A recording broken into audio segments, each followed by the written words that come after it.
Good morning and welcome to day one of the One Yoga Online 200-hour teacher training course. My name's Christiaan. I'll be guiding you through many modules of this course, as well as acting as your lead teacher for this entire training. I'll be sharing with you some Asana courses. We'll get to that in a few minutes later today. I'll be sharing with you anatomy and physiology, and of course you'll be meeting me in the live online Q&A sessions with the teachers. So I again want to extend my welcome and my thanks to you all for joining us on this course. Online yoga training is essentially a new concept, it's a new thing. We are all experimenting here for the first time with this online training. Here at One Yoga, we've run many in-person teacher trainings. And I'm very proud to be part of the One Yoga team. I've been teaching yoga for many years, in many schools around the world. And I can honestly say the people I work with here at One Yoga are among the best in the world at what they do. In person, for yoga, we have a lot more ability for transmission, for touch, for sensing the presence of the student and the teacher in the same room. And I understand that now that we have the distance of the digital medium, we lose a bit of that, but we are working hard to do our best to continue to offer the same standard, the same quality, and the same transmission, the same energy of the yoga practice through the online platform to you. So there will be times when perhaps things are not as clear, especially when we work with asana and body movement, and perhaps sometimes with pranayamas and details that perhaps in person we would be able to adjust and fix immediately. But through this format, there may be a little more difficulty in understanding the technicalities, the details of these body movements we're working with. So don't stress about that. We'll have plenty of time, again, as I've said, in online forums, real-time Q&A with the teachers to ask these questions. And I do invite you to write down questions, ask for details, because when we're all here in the same room, in live, in person, we can stop the teacher. We can immediately get clarification. And I invite you to do that as you watch us in asana classes, in pranayama classes, in theory classes, in any classes, to have a notebook. Write down the questions that you would stop us with in real time and submit those to us so that we can get to them, so that we really do have an interaction, a discussion, and a connection with you. That will help the teachers and it will help you as the student learning the yoga practice. So for this very first class, today is your first asana class, but I'm going to spend about 20 minutes, maybe a little bit more, discussing the teacher training in general. And then towards the end of this class, we'll do a very short sequence introducing the sun salutation, Surya Namaskar, and depending on how much time we have, perhaps a breathing technique. For the teacher training, we will have 180 to 200 hours of practice. It's a deep immersion into the yoga tradition. We are going to be training you not only with the physical body, asanas, but we're going to be working with the breath, pranayamas. Also, we're working on focus, on concentration techniques, and of course, meditation techniques. Now, focus and concentration is really key to the yoga practice. And yoga over history has meant many different things to many different people. Yoga, union, unity, or oneness, as it's sometimes translated, is so vast, it's so wide. It's almost as if you're saying you're going to university when someone asks you, what do you study? Perhaps you're a medical student, perhaps you're a physics student, perhaps you're a physical fitness instructor, or perhaps you're someone who studies biology, mathematics, or cultural arts. And someone says, well, what do you do? And you say, well, I'm a worker, or I'm a student, right? That's like talking about yoga. It's very generic, it's very huge, and it can be divided up into so many subtopics that it really takes a long time to get a grasp of how and where and why all of this evolved. Many of the yoga practices have evolved over many hundreds, if not 1,000 or more years. And we can really think of yoga as a layered cake, or for those of you who like Italian food, a lasagna, or perhaps a soup with almost every possible ingredient in that same soup. And no matter how you cook it, it ends up being very tasty, nutritious, and filling. And this is really the beauty and the magic of the yoga system. Yoga practices are vast and wide. The definition of yoga has differed radically. For some, yoga means liberation, liberation from the physical body and transcendence into oneness. Literally a separation between yourself, your body, and the divine. And yoga means a union of these two things. So for some, yoga has meant a separation. For others, it has meant a union, right? Some yogis have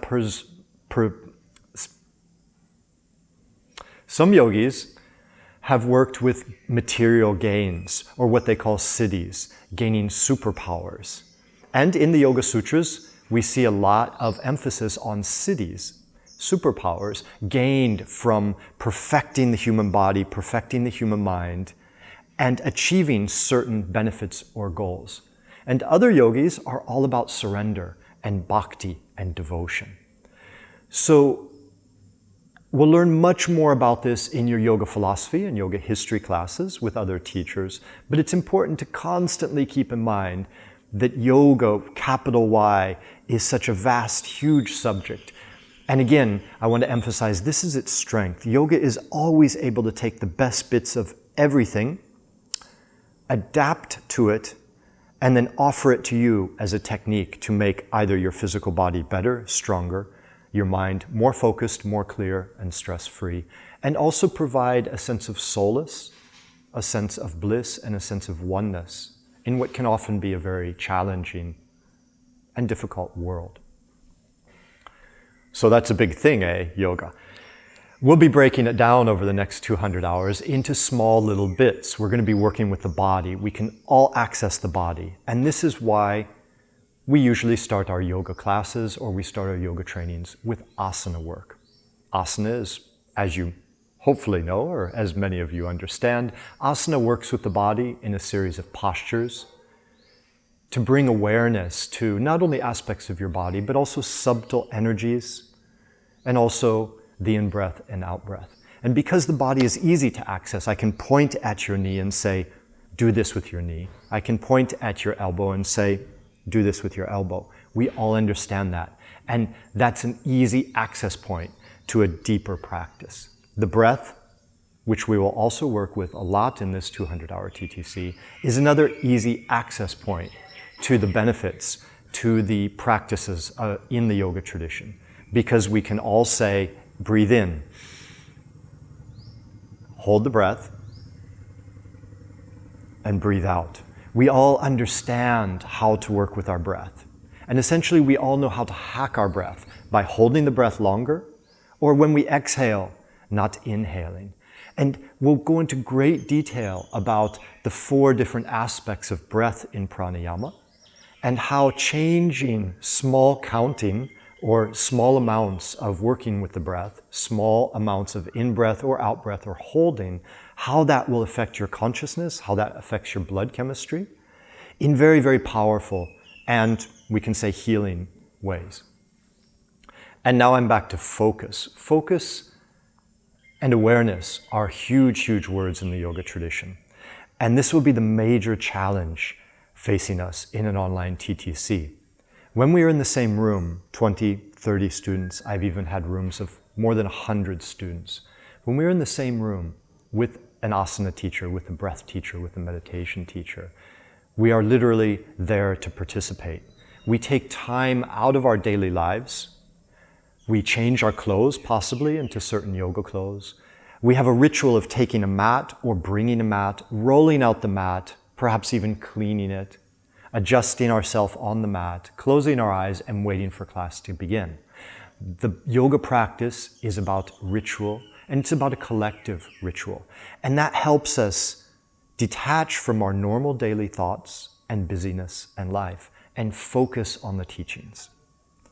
So normally in a 200-hour, we have an intense focus, a focus that is so intense it takes all day, every day, for 28 to 30 days. Now imagine that, taking 1 month out of your life to do nothing but enjoy the ritual and the power and the practice of asana, of pranayama, of meditation. Right? For the online class, we now are really working with focus because we all know what it's like to be at home, or perhaps some of you are in the office, or wherever you are watching me now online. We have the immediate distractions of our daily life. Messages are probably coming in, notifications on perhaps your phone, perhaps on even the laptop or the mobile device you're watching me on. We could have children, we could have family members, we could have any number of things, pets, meal times, any number of things can take this focus away from us in these 200-hour training. So I'll be going back over and over and over again in our asana practice, in our pranayama practice, and in our theory classes to the idea of focus. Because yoga really is about training the focus. When we can train the mind to be calm, still, and focused like a laser beam on whatever task we're doing. If it's the breath, it's the breath. If it's awareness of our thoughts, it's awareness of the thoughts. Or even if it's the alignment of our body as we move through space, focus is the key word. Or we could say concentration, if you prefer that. Focus and concentration are the portals by which we access the benefits of yoga. We focus, we concentrate, we put aside distractions, and we find the beauty in the moment. And what does that lead to? That leads to connection, or some would say fusion. It leads to this concept of samadhi, which you'll hear about later on in the philosophy classes. It will lead to this feeling of bliss we've all had. For anyone out there who's had a wonderful asana practice, lie down at the end of the asana practice in shavasana, and you are just so happy, so content, so peaceful and calm. We can call this bliss. We could even call it samadhi. There are many, many ways to call it. You could call it a form of nirvana, right? Many things to call it, but we all feel it. We know what it feels like. And how do we get there? We get there by focus and concentration on a task for a certain amount of time. So again, focus or concentration leads to a connection, some kind of connection, either with ourselves, our deeper self, or perhaps even, we could say, a higher self. Or for those of you coming from faith-based traditions, we could even say the divine. This quieting of the noise in our daily life, and quieting of the noise in our body, and quieting of the noise in our mind can allow us to access states that throughout history have been called divine. My mother, who is a lifelong yoga teacher, and I was very blessed to grow up and start my yoga practice, we could say almost even in the womb, but my first yoga class would have been, my first asana class would have been in 1973. So my mother's been a constant teacher throughout my life, offering me direct mother-to-child, guru-to-disciple transmission. And to this very day, as she approaches her late 70s, she is still teaching yoga in parts of India and all through the Western world. And for her, the word she likes to use is oneness. She always says to me, Christian, it's all about oneness. You are either in a state of separation and confusion, or you allow yourself to relax to find a state of oneness. Oneness can again be another word, a synonym for yoga. Yoga coming from the root word yuj, meaning to connect, literally to connect a horse to a cart in the medieval times. And the connection was called a yuj, and it became yoga, so to connect. And like I said, my mother likes to call this oneness, because when we connect with something bigger than ourselves, it could be the nature, it could be Mother Earth, or for you, it could be the divine. Other people say connecting to your own inner being. But connection, oneness, this is our goal. How do we get there? By concentration and focus. So we're going to be training our focus and concentration. Especially you in the online course are lucky because you're going to get a lot more of it and a lot more practice with focus and concentration than you ever would even in an in-person class, because you have to have focus and concentration to go through this intense training that we're about to embark on. I've spoken now a little bit about the yoga tradition, and again, you're going to learn a lot more from other teachers in the philosophy modules, and also daily in the asana modules with our wonderful asana teachers. They will always be integrating concepts of yoga philosophy, yoga history, and yoga cosmology. We can even talk about how yoga sees the world. They will be integrating this all every day in every class into the body-based practices of asana and pranayama. And of course, with your meditation teacher, they're going to be integrating this all into the act of meditation. So I'm going to leave it there for now and spend a little time talking about your daily cycle, your daily practice, your daily training.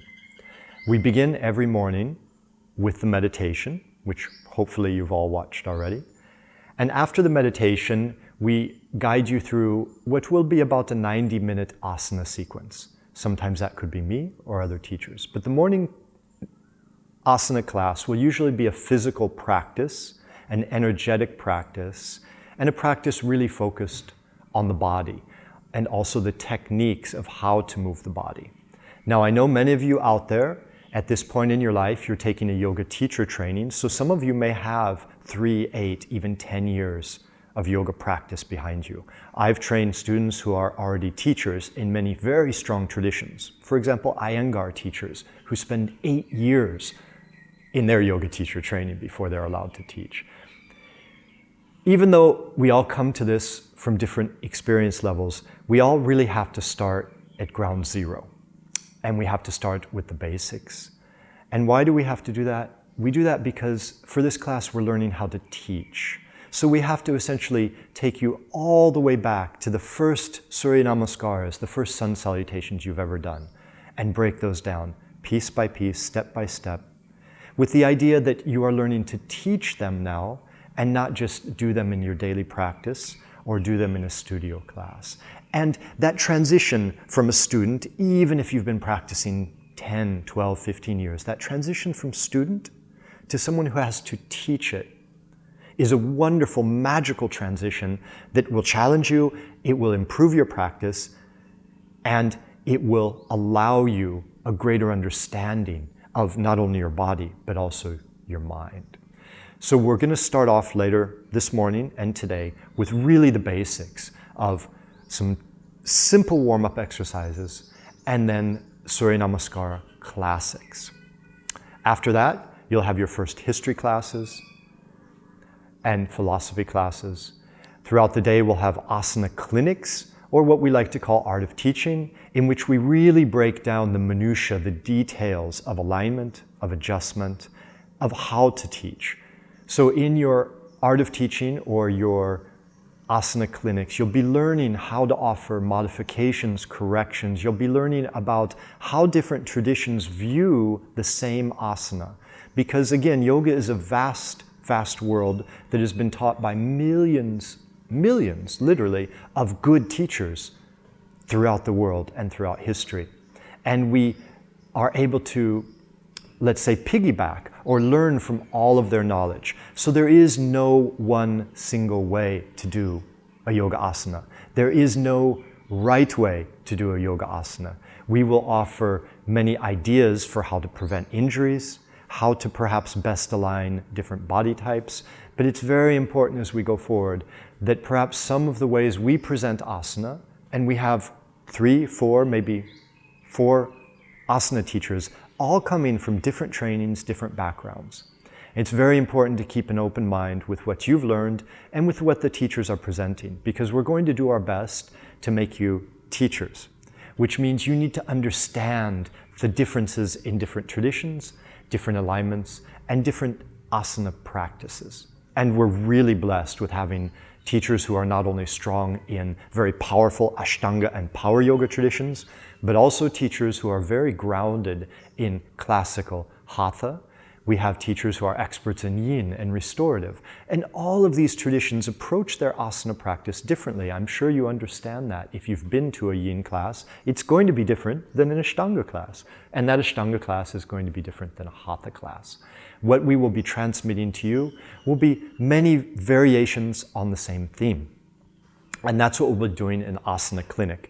We'll guide you through our One Yoga standards for how to do an asana. But please, if you've learned different, or if you've ever experimented with different body positions, do offer your questions, because we're happy to include them and offer them. And also by offering your experience to us, we learn about different body types, different limitations, and different possibilities. And that makes us better teachers and will make you a better teacher as well. So never be afraid of challenging your concept of what asana is and what alignment is. That will make you a very, very strong teacher. The more you learn about different traditions, the more you learn about different alignments, and the more you learn about the differences in the human body, which we'll go into in my anatomy classes. The more we understand how the human body works, the better we can transmit our ideas and our concepts of what experience we want to give to the student. Because yoga, again, is about the focus, the concentration, and the connection. The connection is the experience. And that's what we'll be training you to do. And finally, your day will conclude with an evening asana class. Now, this asana class, because it's an online format, will be a strong transmission of breath and pranayama techniques. Why? Because especially now, as we're most of us sitting at home, or perhaps some of us are in the office, pranayama has found to be a very strong technique for focusing the mind, but also stress release. We have so much stress in modern days. We are constantly online. Our attention is constantly be drawn away to various notifications, communications platforms.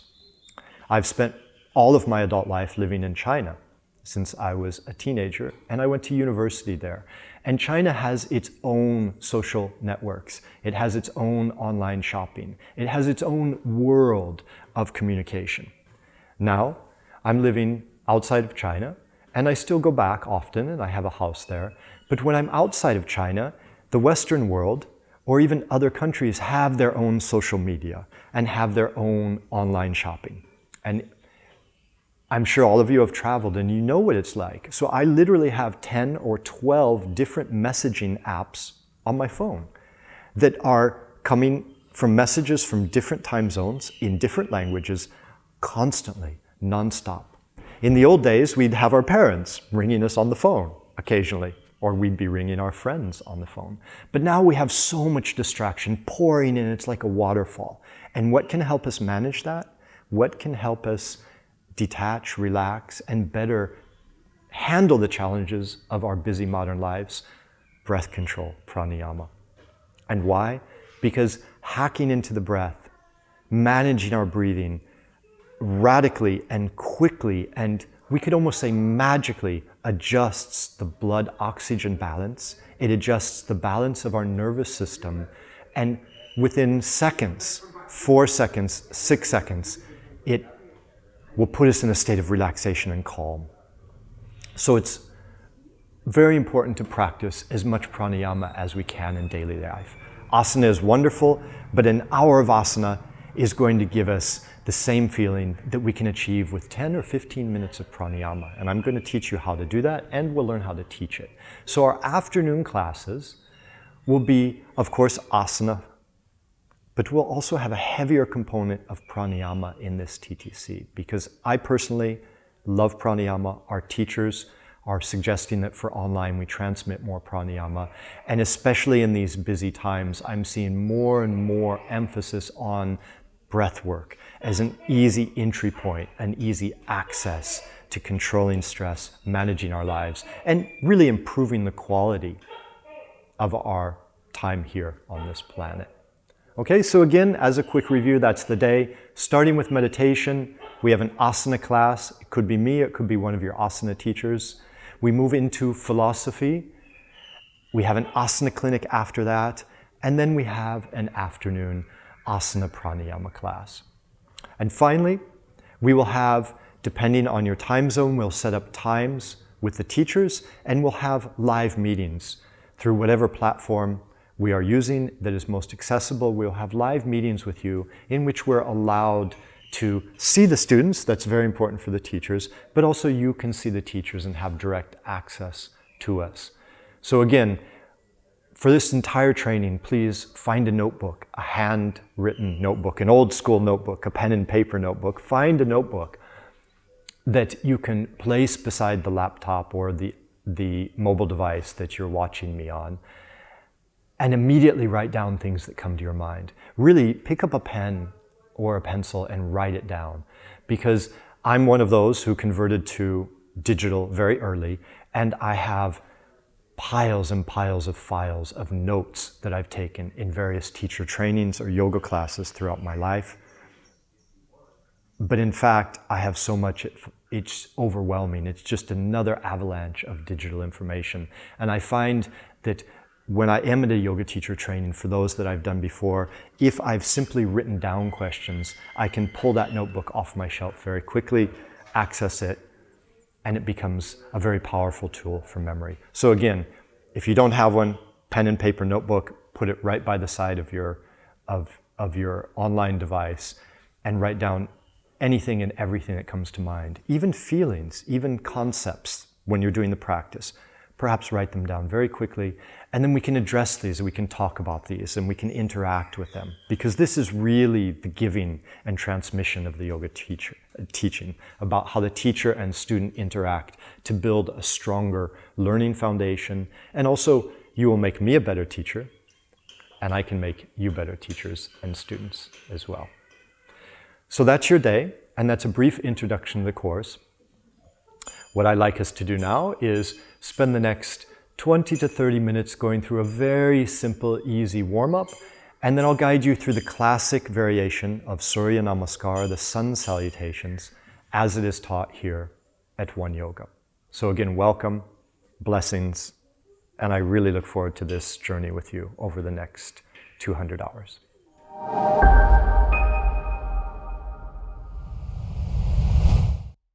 So let's begin by coming into wise child's pose. So find your space on the mat and then push back with the knees about mat width apart or whatever is comfortable with you, and just simply relaxing into child's pose. We're going to be here for a few breaths as we take you through a series of very easy warm-ups and then through your first sequence of Surya Namaskara.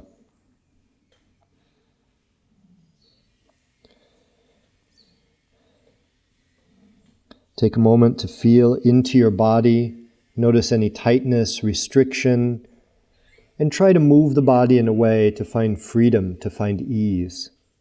And really just relax. Child's pose is a relaxive, restorative pose. Just let go here for a few minutes and sink deeper.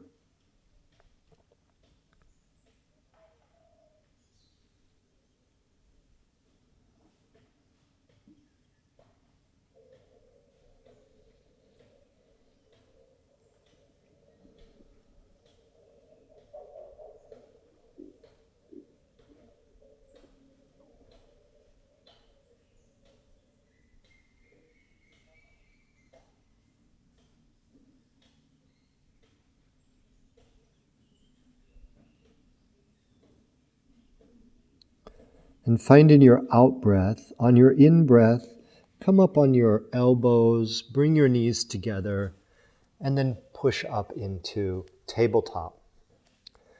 The hands are under the shoulders. The arms are straight, not locked, not bent.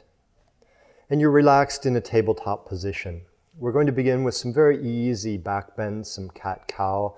I want you to contract the abdomen, drop the head, and reach the spine to the top of your room. And then from here, inhale, drop the belly, open the chest, and look upwards, only as far as feels comfortable on this first one. Exhale, and again push the back up. Inhale as we drop the belly. And look upwards. Very, very simple, easy, continuous movements. Exhale to cat and inhale down to cow on your own time. Just relax and feel the opening of the spine, the joy of movement, and the waking of the body.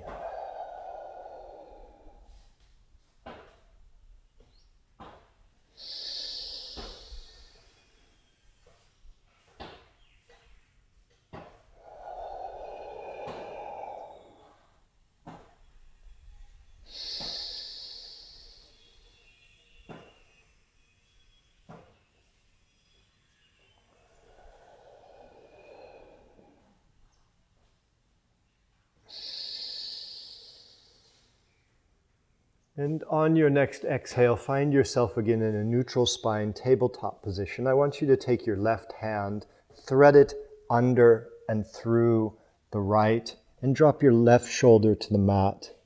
A gentle side stretch.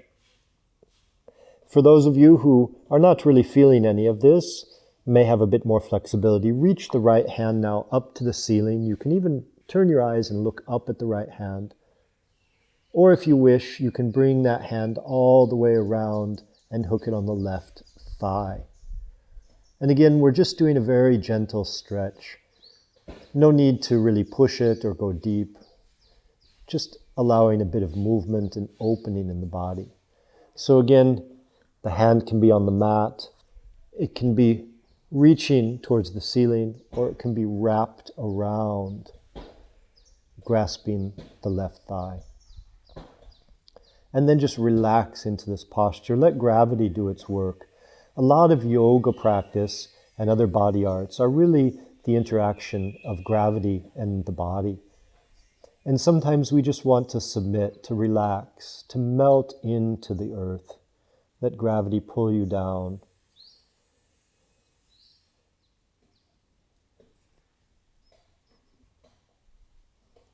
And from here, the right hand back on the mat, engage, press up, back to a neutral spine, and working now on the opposite side. The right hand threads under and through. The left hand is either on the mat, reaches up into the heavens, or wraps all the way around and grasps the right thigh.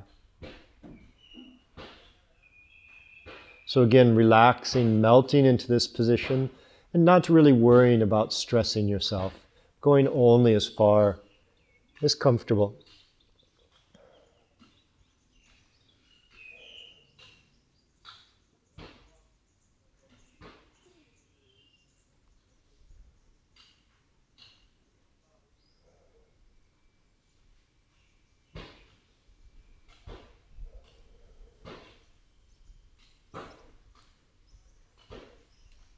And on your out breath, engaging the left arm, pressing into the mat and coming back to neutral spine.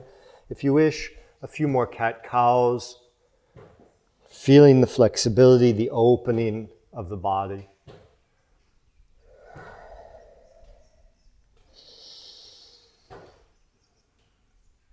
From here, I want you to nod your head, looking up at the ceiling, keeping a neutral spine, and now dropping the chin to the chest. We can call this head nodding, and just very gently, within your range of motion, just nodding forward and back. So chin up, chin down. Chin up, chin down. You can coordinate the breath. Inhale as the chin comes up. Exhale as it comes down. You may choose to go faster than you see me demonstrating, or you may choose to go slower. Just find a comfortable head nodding motion. The cat-cow is really working our cervical thoracic spine and also our lumbar spine. But now with our lower back neutral, we're really just working what's called the cervical spine or the neck and the head. We're also adjusting our balance by doing head nodding. We're tapping into what's called the vestibular system, and we're actually training ourselves to improve our balance by simply doing this movement. So just a few more head nods on your own time. And now I want you to rock back onto your heels, reach your hands forward and come a little bit forward, the shoulders over the fingers. So we're going to be doing some rocking motions now. Again, a dynamic motion, rocking forward, letting the shoulders come slightly over the fingers, and then pushing back. Start slow, experiment with your range of motion, rocking back, rocking forward if you have to, as I've done, crawling the hands a little bit, reaching forwards to the mat. As you feel more flexibility in the back, you can increase this back bend, coming into what we would call a cobra or an upward dog. But again, focusing more on the dynamic movement, back and forth, rocking back and forth. A very gentle and easy way to prepare ourselves for the Surya Namaskaras to come. For some of you, you may feel now the ability to go deeper into a back bend, and that's fine. And again, you're welcome to go faster or slower than you see me here, taking it very slow or moving quickly. Let's try now to integrate the breath, exhaling as we come forwards, inhaling as we come back. Exhale forwards, inhale back. It's a very, very simple, primal, basic movement. But it's really giving us a subtle, secret, and magic warm-up of our shoulders and our wrists. Without really even noticing it, we're working the joints in a wonderful, dynamic, and integrated way with this. Okay? So let's come back to child's pose. You can have the belly on the legs, or you can separate the legs and drop into a wide-legged child's pose as you wish. Just take a moment to relax into the mat. And now again, notice if there's any difference as you scan mentally through the body. Notice if there's any difference in the feeling now and when we started these very, very simple basic warm-ups just a few minutes ago.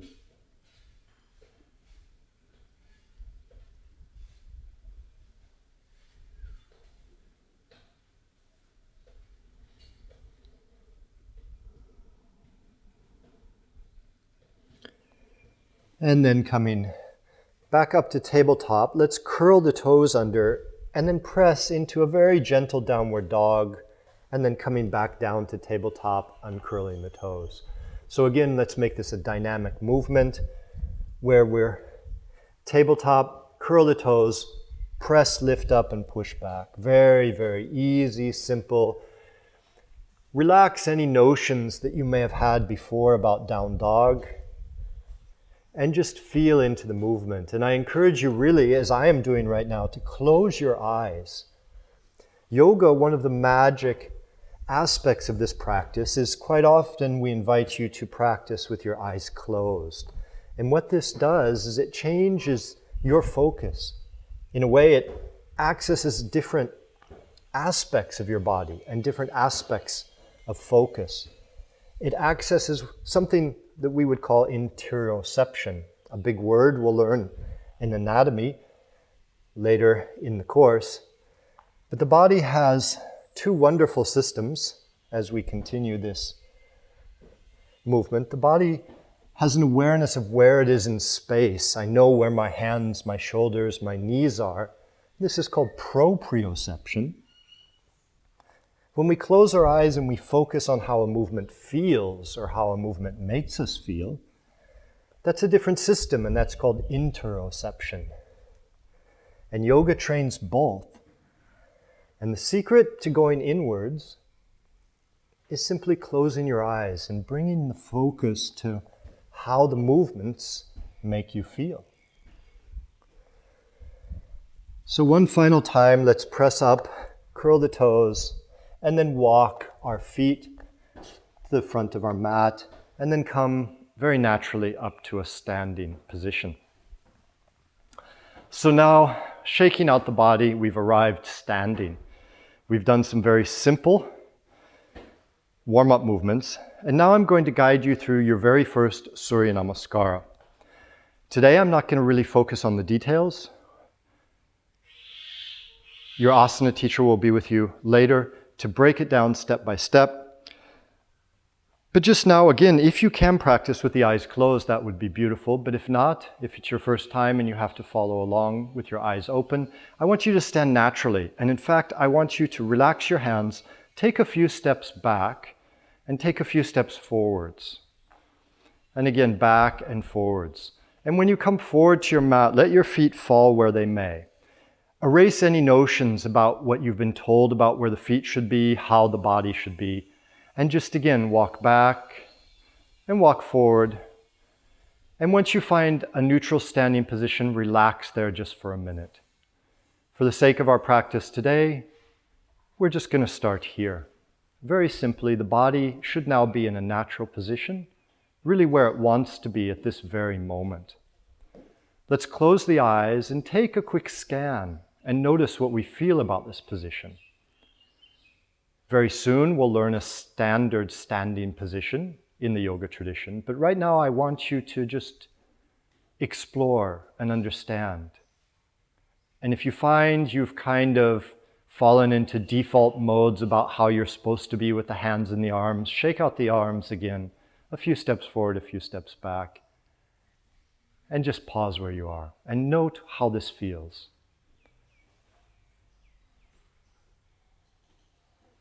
So from here, I want you simply to bring your hands to your chest in what we'll call prayer position or Namaskar mudra. Reaching up into the heavens. Try to reach your palms through the roof of the building you're in. And then also notice how reaching up encourages a gentle back bend in the lumbar spine, the lower spine.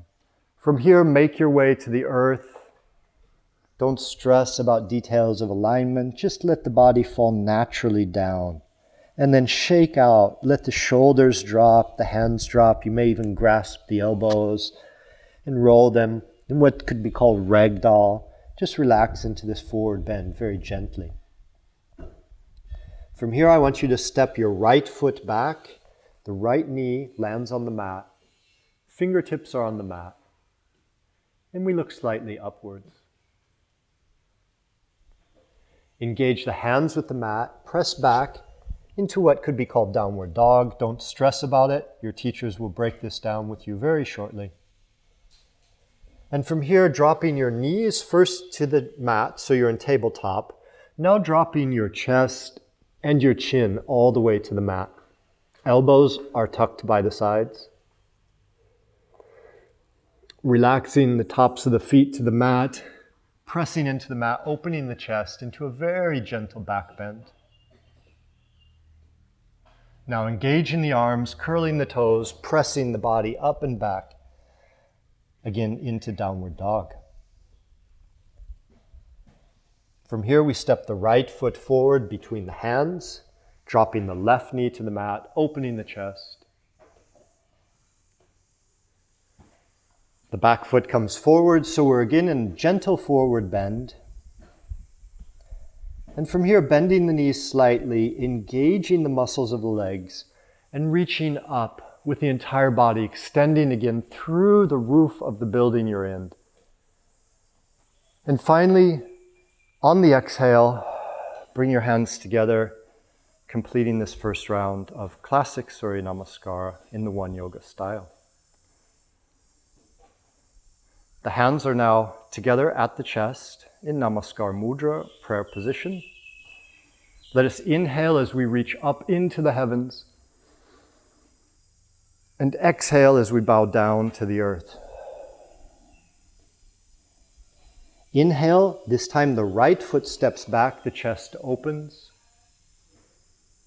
Exhale, we press back to downward dog. Hold the breath now as the knees first come to the mat, then the chest and the chin, elbows close to the sides. Inhale up to a back bend. Exhale as we curl the toes, press back, downward dog. Inhale, the left foot steps forward between the hands, the right knee on the mat, the chest opens. Exhale, both feet forward, forward bend. Inhale, sweeping up, reaching into the heavens, extending the body, feeling the feet press into the mat, feeling the legs engaged, the sides of the body, assisting the arms as we reach up, up, up into the heavens. And on the exhale, the hands come to the heart, completing the second round. We'll do 2 more rounds, slightly faster. As we inhale up and exhale all the way down. Inhale, right foot steps back, chest opens. And exhale, downward dog. Hold the breath, knees, chest, chin to the mat. And inhale up to cobra. Exhale, curl the toes, press back. Inhale, right foot steps forward between the hands, opening the chest, the gaze to the heavens. Exhale, both feet forward, forward bend. Inhale as we sweep up, hands again reach into the sky. Exhale as the hands come to the heart, completing this third round. And one final round. We inhale, reaching up into the heavens. Exhale, bowing down to the earth. Inhale, left foot steps back, left knee on the mat, opening the chest. Exhale, back to downward dog. Hold the breath as the knees, the chest and chin come to the mat, elbows close to the sides. And inhale as we come up to back bend. Curl the toes, exhale, press back. Inhale, left foot steps forward. Exhale, both feet forward, forward bend. Inhale, we arch up, reach into the heavens. And exhale, hands to the heart, completing 4 rounds of classic Surya Namaskar in the One Yoga style. Let's stand here for a minute. Our hands are at our heart, our eyes are closed. And just scan through the body, taking a moment to feel the difference in your body now compared to when we began, all the way down on the mat with child's pose, cat-cow, and then coming up to standing. Notice the difference in the changes in your body over this very short 5 or 10 minute progression.